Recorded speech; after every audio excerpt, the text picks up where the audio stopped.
A real Boxing Day battle, that one, Jimmy, but 3 points in the end. How are you feeling about it? Like you say, at this time of year when the games are coming thick and fast, and um, there's a lot of illness in the camp and a few people struggling. You take the 3 points all day long against a very tough side fighting for their life at the bottom of the league. There's a different pressure that comes with that.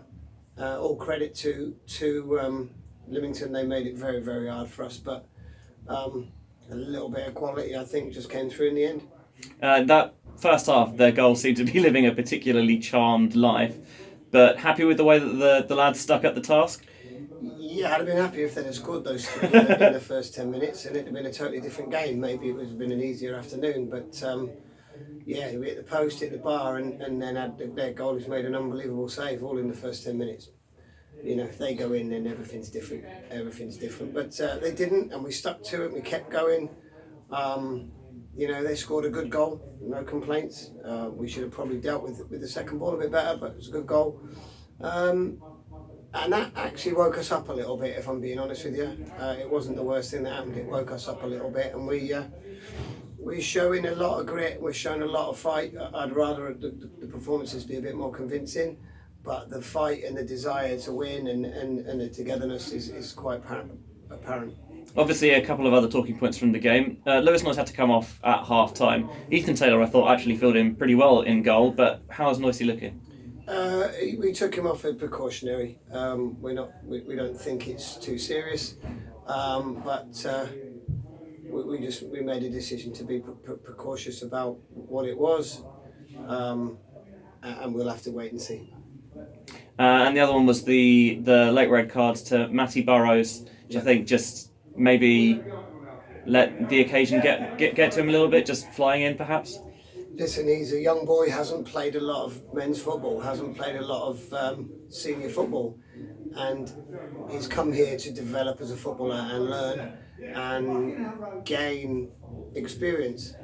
And unfortunately, today he's learned, he's learned a tough lesson. With a minute to play, what's going through his mind, I don't know, but it's going to be a tough lesson for him. He's going to miss 3 games now, so. He's going to have to grow and learn and learn quick and understand that these things happen, control his emotions and carry on. But he's got bags of ability. We're happy with him. He's one for the future and I'm looking forward to seeing him develop. And still contributed positively with a well-taken third goal to kind of just put a little bit of breathing space between us and Limo. Listen, when he goes through, I always fancy him to score. He's an excellent finisher and he's composed and he can do it off both feet. So if we can get him enough opportunities, he'll score plenty of goals like that from now to the end of the season. So I'm really pleased with him. Obviously today is disappointing, because we lose him now for three good games, Froome, Poltons and Sholing. So we'll have to adapt. We've got a big enough squad. I believe in all the players in the squad, so they'll have to step up and fill some big shoes. Nice for Joe Adams to get his first goal for the club as well.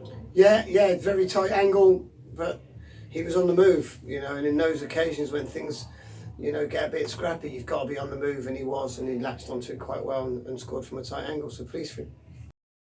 Obviously, Joe Adams, coming off that goal, fresh face into the squad. Is he in line to get a lot of playing time, say, with the game next weekend? Of course, yeah, you play your good players, he's in form, he's played well since he's come. So, listen, they're all in line. Like I said, I've got a big squad. We've got some bumps and bruises, we've got some suspensions, but that's why you choose as a manager to have a big squad with a lot of good players in it. The board have backed me with what I've tried to do to have a nice strong squad so that we're not weak if we do have a couple of suspensions and injuries. And so I'll use everybody as best I can and we'll see how we go. Yeah, I know managers never necessarily like to look too far in the future and tend to take it one game at a time. But with Lemo now out of the way, obviously thoughts will turn, certainly amongst fans' minds, to Sholing next week, which arch rivals, top of the league. It's a game that's got a little bit in it, I think. It's a big game, but really, I'm looking at it as if we've got nothing to lose. We're sat comfortably in behind them now. We can just go and play. They've got something to hang on to. We don't. We're sat in a nice position. if they have a wobble, we'll be ready. And so that's the way we're looking at it. We'll go there, we'll be free, we'll attack, we'll play, and we'll see how it brings us out. But we're looking forward to it, definitely. Not something we're overly concerned about. Like I said, we've got a no lose situation really. We just go there and play, see what happens. Obviously, the squad's changed a little bit since we played them all the way back in August, the last loss in the league. Are you going to kind of keep that in mind with how you set the team up, or is it kind of go and impress ourselves on them? I think lots has changed, not just people. I think mentality, I think how we do things, how versatile we. I think lots of things have changed since the last time we played them. But the last 2 times we played them towards the end of last season as well, we have created some fantastic chances in the game and just not quite finished them off. I think we're a lot better in that area now, and I think the players have had a bit more time together. So listen, things have changed. We've just got to go there free, no play without fear, which we don't anyway. And just go and see how the game brings us out. But like I said, it won't change how we play, because it's this game or where they are or where we are. We're just going into it, and I think we're in a good position. Lovely. Thanks, Jim. Merry Christmas. Happy New Year. Thanks, pal. You too.